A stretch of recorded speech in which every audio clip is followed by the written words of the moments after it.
day too, because I have a tight schedule. It's one of those weeks. So we're going to try and keep today to the 1 o'clock hour. So we're going to forego attendance, but attendance will come back up because we're going to finish our group presentations. Now back to what I was saying that was really good.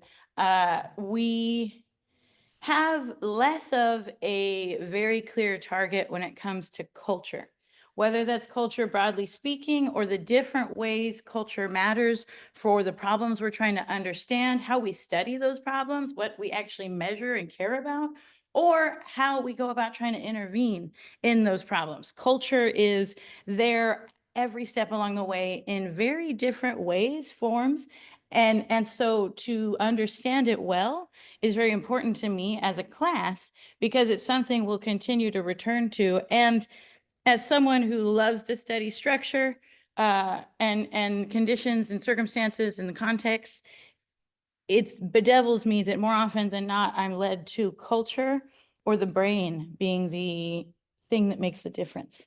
And so we have to be able to cultivate like a really good understanding of both. And this isn't a psych class as much as I'd love it to be sometimes. Although I am, if anyone is a senior or going to be a senior maybe next year, little spoiler, I'm going to try and design a class called The Sociology of Trauma. Yeah, it'll be like equal parts deeply introspective and look at what I learned in therapy, combined with why on earth would this have happened to me in the first place? How do we use our sociological imagination to get a handle on something that is so deeply personal, but very much socially distributed, just like anything else? So yeah, that will hopefully be a senior culminating experience. Is that what they call those? I think if memory serves. So it won't be next fall. It'll be the fall after because it's like they're always planning a couple years ahead. God willing. Now, quick announcements. This will be the first week we start any kind of quiz. That will start on Thursday. These reading quizzes aren't meant to be sources of deep stress, but instead just a way to make sure we're all like staying on track and keeping up on the readings. I time them and we open the class. Well, the exam goes live 5 minutes before class starts, and you have until 15 after to complete it. If for you, taking timed tests is a source of deep stress, especially if it's an accessibility consideration, be in touch, and that's a setting I can toggle. But for the most part, we start class with similar to the vibe, but a couple minutes longer while you finish your quizzes. And most weeks we will have one of those, but in the off chance I have the decision, I just want to cancel it, or maybe something happens, like stay ready for good news always. But more often than not, that's what we will start our Thursdays with. And this week's quiz, unlike others, usually they're just cumulative to the week. This one might kind of go back to last week a little, but it's not going to be anything crazy. If anything, it's hopefully just going to be something you know really well now because we have talked about it.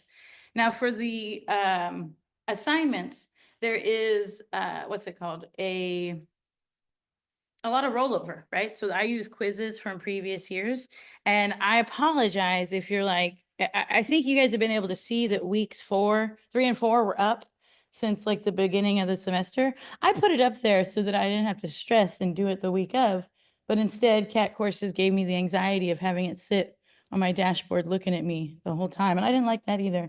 And I don't want that on you guys. So I'm going to see if I can toggle that function, but if not, that won't happen again. You're usually just going to see them like sometime maybe Wednesday they pop up and then they open up. And if you ever have any problems, you just email me and I usually process those in batch form, reset it for everybody who needs it, and we're onwards.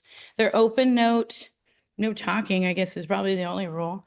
But yeah, I hope they don't end up being a source of stress, but instead a way to show you're doing the readings.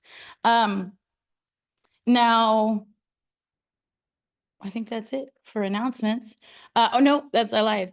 You will see by the end of the week, the midterm essay prompt will be posted.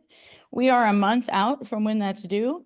And even me, once upon a time, probably would not have started working on it then, but I like to give it to you guys so you can plan ahead accordingly. If you have other things due or you envision some kind of conflict, just be in touch and we can work around that. We'll return to that next week once it's actually live, but you will see that posted by the end of the week. And depending on how on it I am, we'll see. Because I'm trying to make things a little different because we've got a good number of students from my previous class. So I want to be able to have these be distinct courses. And the assignments sometimes reflect that, overlap a little. The final, I might post that as well. Spoiler though, and this is what I say, if I'm posting the final and you're someone who's like, I'm going to look at it and instantly get stressed and you have questions, don't, for the love of God, look at it until much later. If you're like, I would just love to know because I'm curious like a cat, that's me. I just want to see what it is accordingly. I'm going to post it up just because it is a class I've taught before, so I have it ready with little editing. So those are things, if you are wondering, like, what do assignments look like for this class? That is the extent of it for the most part, those quizzes and those essays. Does anyone have any questions about the nuts and bolts of it all? Okay, awesome. So what about announcements? Any for the good of the group? Any cool things anyone should know about? Check in on chat. Where is the chat? Oopsie. Hello. Oh, there it is. Overtries, everybody. Oh God, what's it say? You never know. Okay. The quizzes. Good question. Thank you. We got a quiz question. Are they multiple choice or open-ended? It is very rarely open-ended, just as a backstage note, because they're a pain in the ass. You have to grow and grade them individually. It's bullshit. So by and large, if I can make it some kind of automated thing, that is how it is. And so usually they are multiple choice, either like one of them's the right answer, or it's one of those things like all of these or none of these. Or you'll see some true and falses. Sometimes true and false catches people up, but don't forget you can retake it as many times in that 20 minutes if you want to retake it. And yes, there's unlimited attempts. That's exactly it. And I also sometimes like fill in the blank, but that is not like you type in the blank. It'll be like a statement with a word missing. And of the 4 choices, one of those words would go into it. Good questions. Awesome, possum. Can I actually announce something? Go ahead, please. Okay. So I'm actually a part of a cultural sorority on campus, and we often fundraise for charity or for professional events. And so tomorrow we're going to be selling mini pancakes on Scholars Lane in order to fundraise for like our regional conference. So from 11, I think, to 2:30. Okay, mini pancakes, guys, 11 to 2:30. Will it be like if you show up, everything you need to eat pancakes is there? Like plates and Yeah, everything will be provided, yeah. Good. Don't bring a to-go container, or do. I don't know. Yeah. And then we're also doing iced coffees. So nice. Cool. Thank you for that. That sounds amazing. If anything, I might have to come get lunch. Awesome. And if there's info about that you'd want posted, a flyer or anything, send it to me and I will get it up before tomorrow. FYI. Thank you. Of course. Thank you for that. Yay. All righty. So as I mentioned, today we're working with culture and I have a handful of slides, but I actually was very much impressed, as I always am with this assignment, of what you guys bring to the discussion of like what sticks when we're looking at the different forms of culture. How does it all compare? Now I have a list of the groups, broadly speaking, and I'm hoping I don't have to name names. Instead, what I was going to do is just show the different ones and we were going to go through. And I was hoping that we would, brave souls, when your group comes up, where the fuck is any of it? Hold on. Oh, where's it? Where's the mouse? There we go. When it's your turn, be brave, say it loud. The only reason I'll have to look at the list if no one's like, I don't even know who wrote that. I don't know her. All righty. The other way. Oh, was that something from the group? Maybe. Let me do real quick. Now, I wanted to make sure we can see this. I might try and toggle the lights. How is this looking to the back row? Because we can zoom in a little. But how is this looking color wise? If let's say we wanted to look just at cultural capital. Can you guys read that? You reading that? And if my notes are right, I'm pretty sure symbolic boundaries and institutions went last time. And I don't think, for the sake of time, I'm not going to necessarily read word for word, but if we remember, this is what we saw here for institutions. Is memory right? Somebody help me out. Is anyone in those groups? Who is in symbolic boundaries? Show of hands. Miguel. It was Miguel's group, I think. Yep, Miguel's group. Awesome. And then institutions was the other, if memory serves. Estrella, Adrian's group. Not to be like, if you have the misfortune of having had me before, you're ahead in the name race. So I at least have your name. Yeah, cool. Melissa, I see a hand. Go ahead. Yes, Aisha, you were excellent. Good eye. I think you're a mind reader. I was just reading your name. I saw a hand. Was that from the group or from Zoom? Okay, maybe accidental hand. Chime in if not. Okay, so what I wanted to do is, before we tag in the presenters for the remaining ones, excellent, yeah, institutions. I was like, institutions on Zoom and symbolic boundaries, you guys really brought the heat. And so I just wanted to, I think I flashed it up to us. I swear I know how to use a computer, but it makes everything different when it's fucking big and two of them. And you try to, okay, yep. The hot corners doesn't work. And I'm not going to chase myself around. We're going to do this. I just wanted to bring up our illustrious Zoom peeps' contributions. There they are. All righty. So just to touch on boundaries briefly, because I thought they did a good point of bringing up the thing about symbolic boundaries. And this was kind of where we left it last time, that culture is something that you know when you see it, but it's also as hard to describe but as important to you as something like air. Like it's hard to describe air if you just, if you know when you're not breathing, you know when you are. And so culture is something that in one hand can be just like the air and symbolic and not, honestly, sometimes these things, some symbolic boundaries you can't put in writing. It's illegal. It doesn't mean they're not there, but then we think of institutions being the other way, where yes, there are institutions like the institution of marriage. That is something that is not necessarily something you put your hands on, but we also can think of institutions like a courthouse, a government, a school. These are physical, brick and mortar, as they say, like places. And so if we think of culture almost occupying a sliding scale of sorts, symbolic boundaries and institutions sit at different parts of that scale.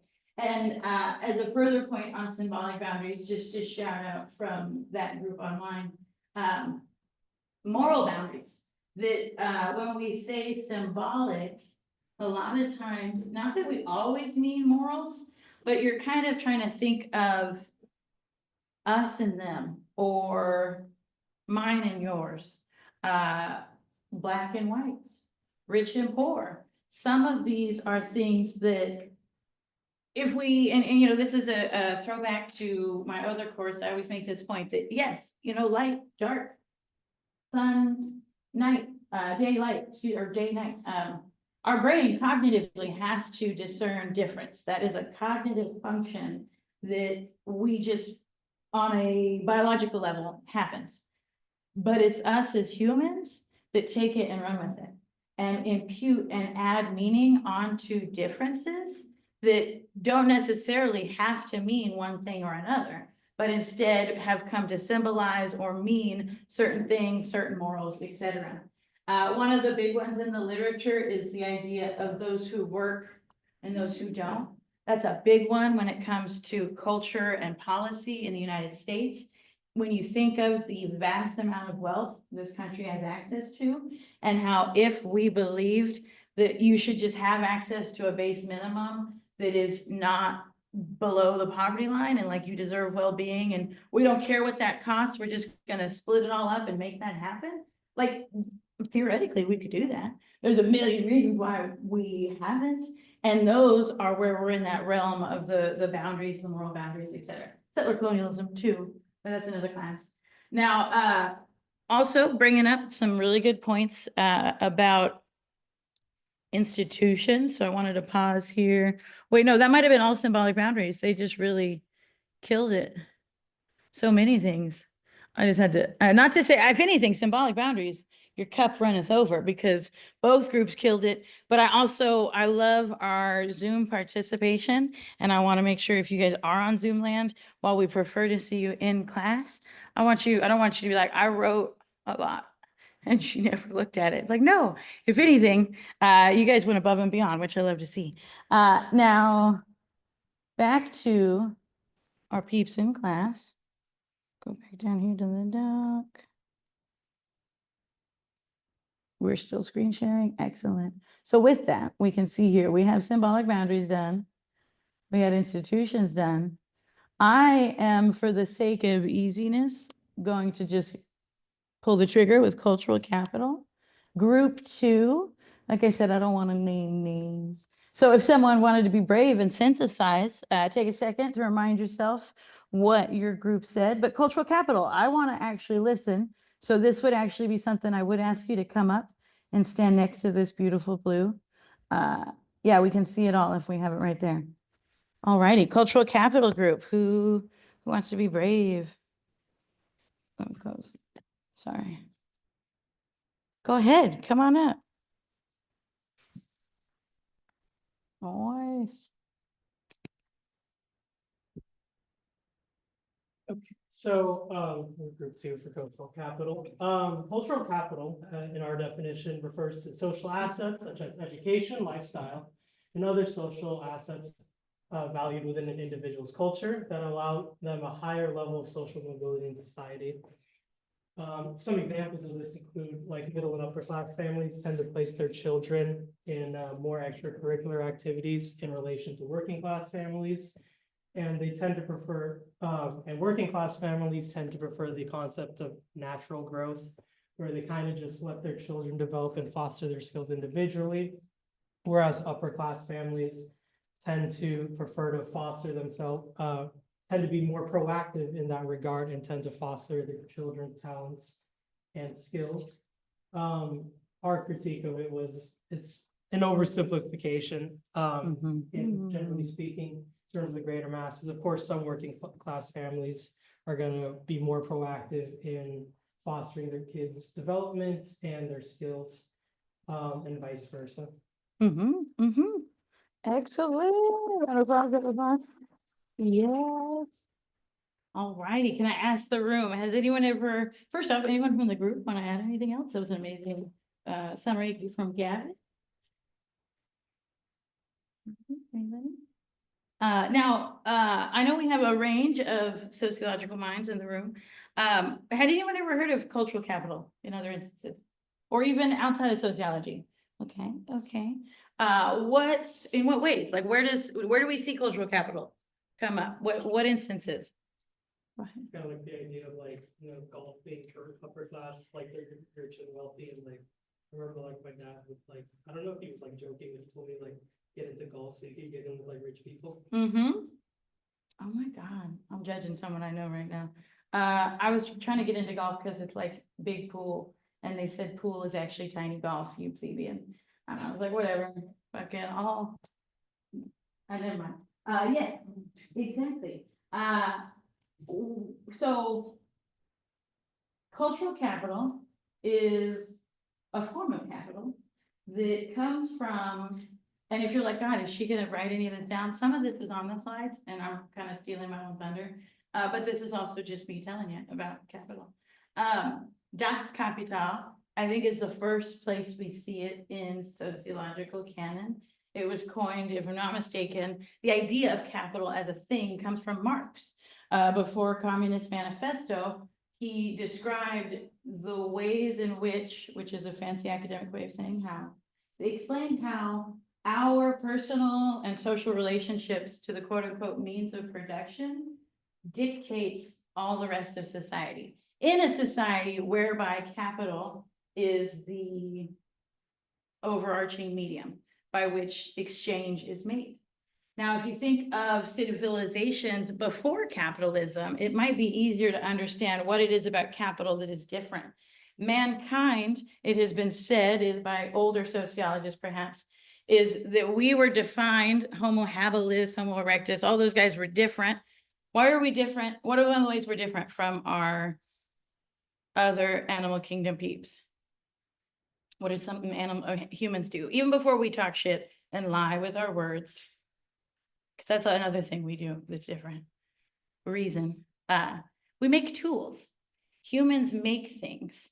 Not only do we make tools, and that's what's different, because some animals make tools, but humans are different, that we make something to make something. We make something to get what we need, instead of just living in a way that is like, like a cow eats the grass, foot to mouth in a good way.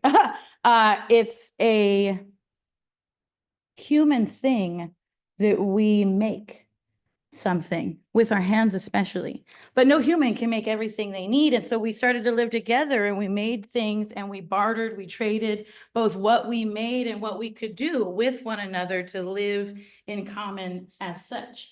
Now, when mankind started to settle and we started to maybe have a surplus of goods, there was, in some ways, what do we do with all this extra manpower, one could say? We don't need all the things that our hands could do. We're kind of having a surplus. So what we started to do was instead pay. We would use money to acquire, or capital, to acquire what we needed. And we actually, in many ways, stopped making the things that we were dependent on. So now we were dependent on our labor. We were actually, in some ways, alienating ourselves from the very essence of our humanity. That is Marx's, one of his core thrusts, is that by alienating ourselves through wage labor, you see this phenomenon among mankind, whereby capital becomes king, and we see the settler colonialism, he didn't say that, but the capitalism that comes from it. And so capital as an idea inherently kind of goes back to the idea of exchange, and of having something that is very valuable, but is different depending on what capital we're talking about. So we can think of economic capital, money, that's easy, wealth, etc. Cultural capital are those other things, like the country club, the, knowing that couture means, what is it? One of one? I didn't know that until last year. Fun fact, that's what couture means. Or just the idea that it would be an insult to call golf big pool instead of pool tiny golf. Because pool is probably associated with lower class people, dive bars, et cetera, et cetera. Now, cultural capital was originally studied in France. Pierre Bourdieu kind of coined this term by looking at the different ways people are socialized through the education system. Now, has anyone ever come across this? Or just like the idea of schools as a source of capital, cultural capital? I'm seeing some nods who would want to explain, like, why would a school, don't we all go to schools? Shouldn't we all have the same access to the same school, right? It's all school. Go ahead. Different schools and different have different access and different output. So different types of teachers, different types of teaching. Yes. Mm-hmm. Yes. And different is a good way of putting it. If it was all different, we could probably make our peace with it, potato, potato. But we know it's usually different and bad.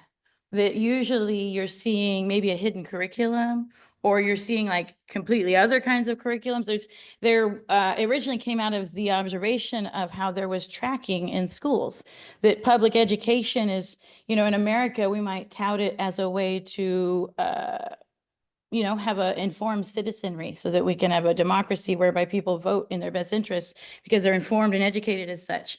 Others have said, well, what if it's actually just a way to mass produce wage labor for the means of production? That actually we can see that the things they do in schools where working class people send their children is vastly different than what they do in schools where wealthy people send their children, because they don't see their children winding up in the same kinds of places, jobs, and opportunities. Those differences are the cultural capital. Now, I'm seeing some cool things from Zoom. Cultural capital and education, how it might not be useful in a setting. There's the opposite too. What are the things that maybe you have to know or have access to, or you know, behave as such at home or in your neighborhood to stay safe? But then you go to school or you go to work and those end up being things that are held against you or could be cause for having opportunities taken from you or denied because the way you're acting in one place. Now, see, that's where we start getting into a different form of culture. So I don't want to steal anyone's thunder, but some students might have parents and relationships that have access to resources that can benefit their upward social mobility. That is the other form of capital that we love to talk about. I saw a hand go up. Was that? Go ahead. For like higher education, especially like upper universities, like although the like teaching and like content might be like similar on like level in terms of like quality. Mhm. Like for example, like a Harvard or like Yale graduate, just gonna have more prestige and like Yeah. you're just gonna be able to develop more like connections socially. Exactly. So that, I was gonna say, you guys both just touched on, if we think of these different forms of capital, economic, cultural, social capital. We've heard of social capital in different ways. I feel like it's something that's kind of made its way into the public discourse. But yes, who you know. It's not what you know, it's who you know. That's how you find work. That's how you get opportunities. Oftentimes it can be hard to parse them apart, but we can think of social capital as who you know, your networks and the resources and benefits that come to you by way of your relationships to one another. Whereas cultural capital are, you know, the things like etiquette, knowing which fork to use, or having someone, you know, when they ask you, where does your family summer? It's like, I didn't know that could be a verb. That was one of the first things I learned going away to school at another place. Where does your family summer? I didn't know summering was a verb. We outside. I don't know. My friend just made a hat where it says we outside. I'll wear it someday. Now, thank you guys for that. Cultural capital is a biggie, and I wanted to spend a moment there on it because you can see that in some ways, capital, the story of how we came to that, like that, there's a lot of important observations just in theory of capital, but cultural capital is one of those things that we could try very hard to intervene with, but it's very difficult to do so. And so when we come back to this in policy week or policy weeks, it's kind of like, well, gosh, what are the levers we could pull that would actually make a difference? But then what are the things that policy can actually do? Are these things overlapping? Are they distinct? And if it's not done through policy, are there other mechanisms by which change can occur, positively or negatively? Thank you guys for cultural capital. I'm going to toss it down to frames, group 4. We are a little bigger here, so let me zoom out, maybe. Oh, no, we can see it, kind of. No. Scott is I was like, I can look at my list, but we got any brave souls from frames? I have 3 names down. Emily, you were on Zoom. Go ahead. I see we have a compatriot in the room. Go ahead. Would you be willing to come up and present for us? Yeah, go ahead. Yeah, we're having, or at least come stand closer to it and tell us all. Yeah, please. If you want me to zoom in. I was trying to make it all fit. Oh, perfect. So it's more of a set of principles or a schema. So let's say I like wink at you. Somebody can think that I was blinking, or it could be some interpreted as something else. So it's like a physical frame or a social frame. The social frame portion of that is like if I wink, you can interpret it as something else, or like humor or something weird. The physical is I just blink. So it's a set of principles that allows you to communicate with others through life, and it's more of a social thing as opposed to a physical frame. But there's both, and it's only real critique is that it's subject to interpretation. That's what I talked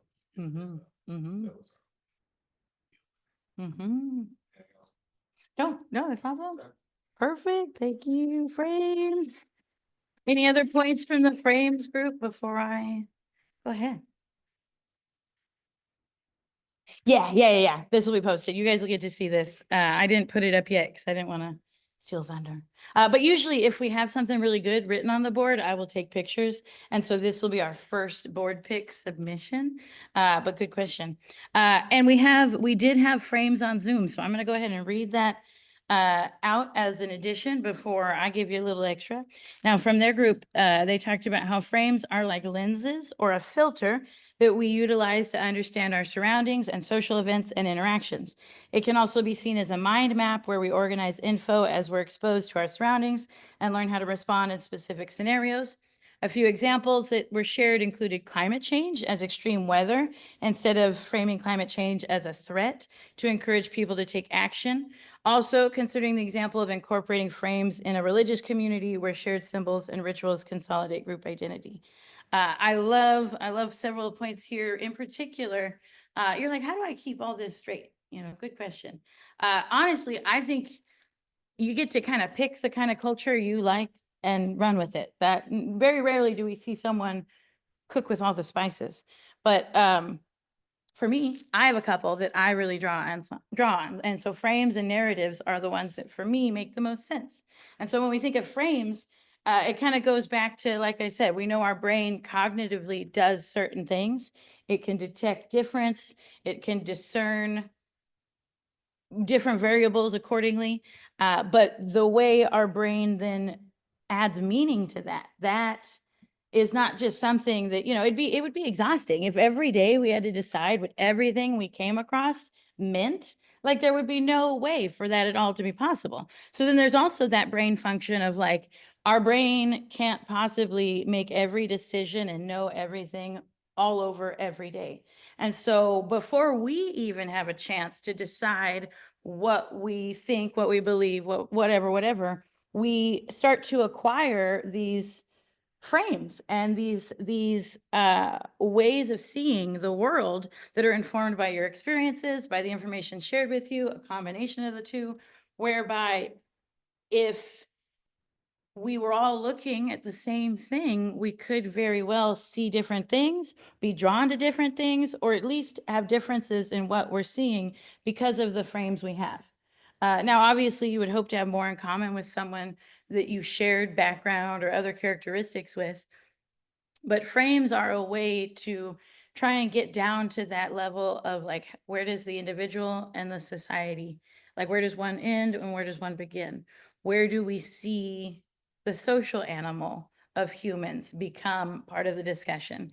And so, yeah, the fact that we're all walking around, whether we got glasses on our face or not, with a set of frames that are shaping what we see, what resources we think we have access to, what opportunities we even dream possible, it's all shaped by the frames that we have.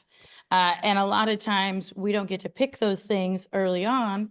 And you probably spend a lot of time in therapy trying to change them after, but it can be done, I swear. Now, what about questions? Any questions about frames as they stand separately from the others? I know this is a lot. Who do we have next? We've got, if I'm not mistaken, repertoires and narratives. If we had anyone really who was just like, I want to go so bad, we could hop in either way. But let me see who I have here too. I've got some names. I did say narratives are my favorite, so I might pick you guys. Oh no, I guess we'll just go in order for fairness' sake. In which case, repertoires. Who likes repertoires? I like saying that word. Don't like spelling it. I know it was group 3, so you guys were the very back. Go ahead. Yeah. Yeah. It's a toolkit of habits, skills, and styles from which people construct strategies of action in a social world. Let's see if I can- Representing was low income, middle class, education, poverty. And then see how it oversimplifies all barriers to access to tools and into laws.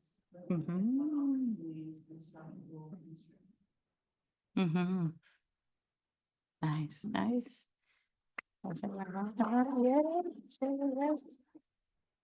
Now, you said toolbox. Does that mean we all have toolboxes? Was that like, anyone want to weigh on that? Do they mean we actually have a toolbox? Where do we get our toolbox? Is mine pink? Kind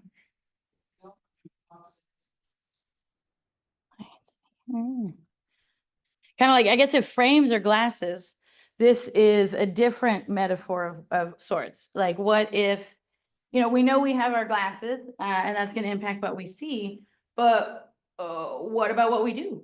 What about what we decide? Like, yeah, cognitively, I know I'm taking in information, I'm discerning it, da da da da. But when we think of what repertoires bring to the discussion, I always think of it as, yeah, in any given situation, we all have a variety of ways we could show up. Depending on what room you find yourself in and how different it is from the ones you grew up in, there might be a big difference between how you think you should, or you've been told you should show up, to where you might like knee-jerk reaction level want to. Has anyone ever heard the term code switching? Is that something? Okay, well, what does that mean, code switching? I see a hand. Anyone brave enough? Maybe. Go ahead.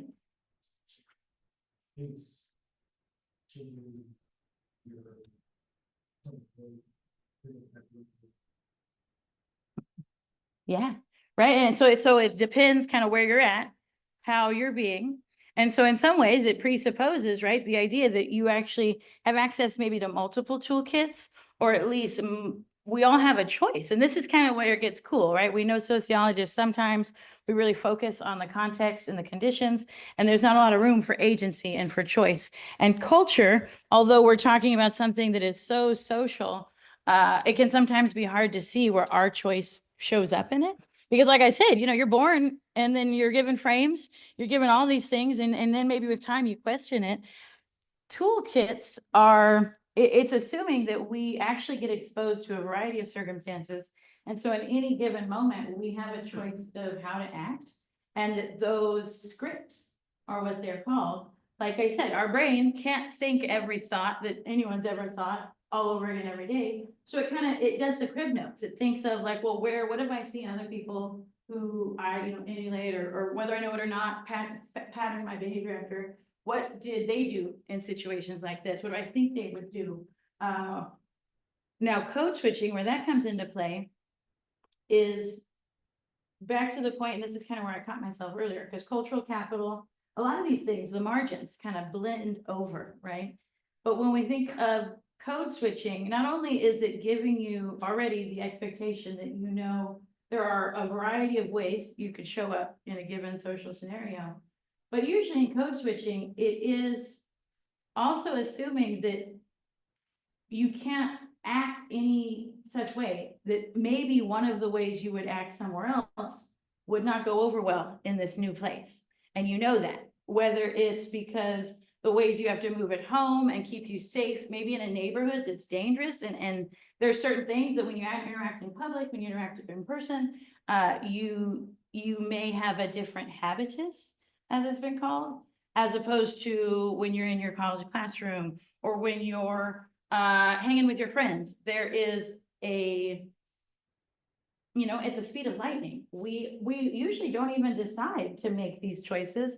But I think you can understand if you're someone maybe who identifies as socially mobile, a first generation college student, like you can think of the ways that you are different when you're at home with your family, with your friends, than you are when you're with your professors and with your school friends. Honestly, I am always trying to decide. There's one of those things, this is like a really weird example, but just to like put it out there, like where do repertoires come up and where would you see that? What is the phrase? Don't make the mistake of assuming that those who practice peace are unskilled at war.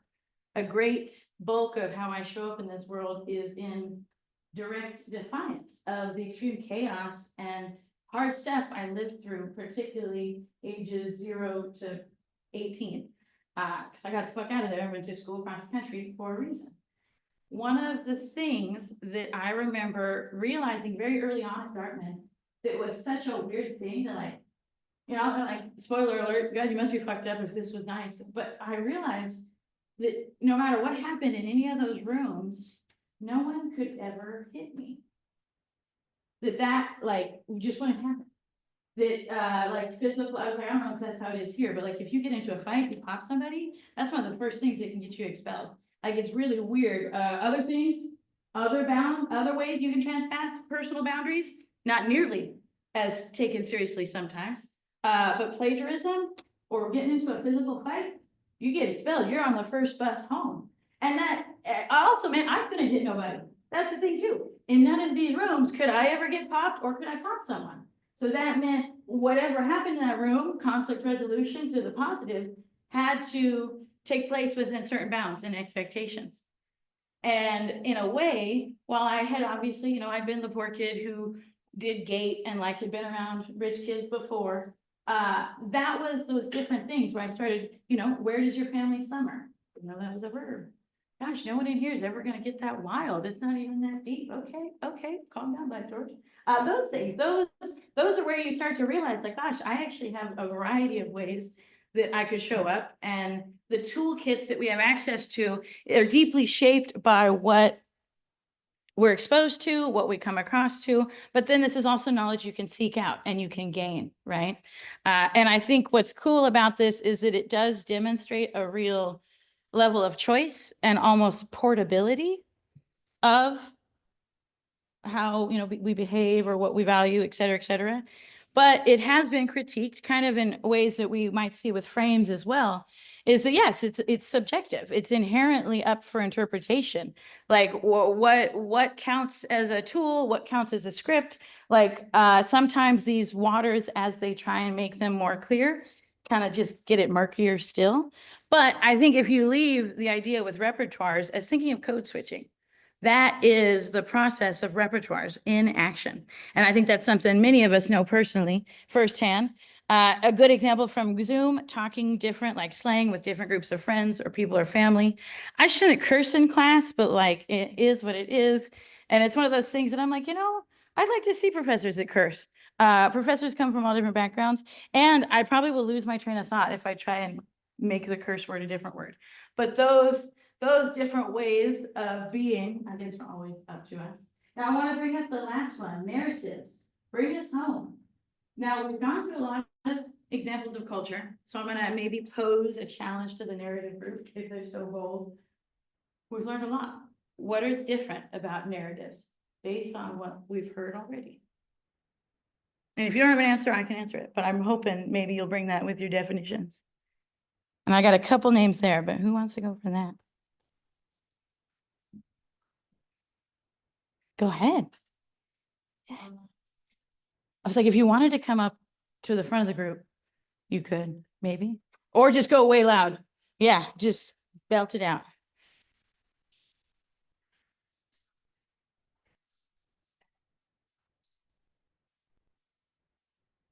Environment and how it influences their actions, their thoughts and beliefs and values. And then an example of this that was given in the movie would be the Chicago Housing Project. If you didn't read it, it's basically where I guess there was like a low income like neighborhood within Chicago where like Black people were kind of segregated from like white people, and they just never like interacted with each other. And like that's an example of this because those like people, I think the author mentioned this, like those people might not have like attributed like their challenges to the fact that like they're within that system, but rather to like their individual selves. And I guess like some critiques of this perspective could be that it's very much focused on like the individual, and it doesn't really like analyze the system as a whole. There's also like biases out there.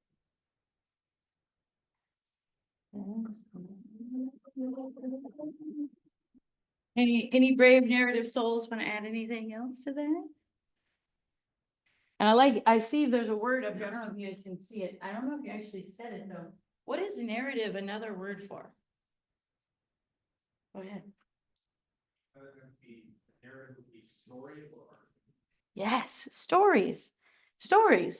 Now, like I said at the beginning, we're studying culture. This is like studying air. You can't catch air. I've tried. But we are trying to study something with a hope of finding meaning usually. And if you're in my neck of, or line of work, we want to usually intervene in some kind of outcome. But as sociologists, fundamentally, we care about meaning. We care about meaning making. And culture, that's like kind of the subtext to a lot of this as well, is like, how do we come to these meanings? How do we make them and remake them? Are meanings ever changed? How does social change work if we know so much comes from context, but also so much comes from culture? Narratives, for me, it is, I mean, I'm a storyteller. It seemed like a good job to have.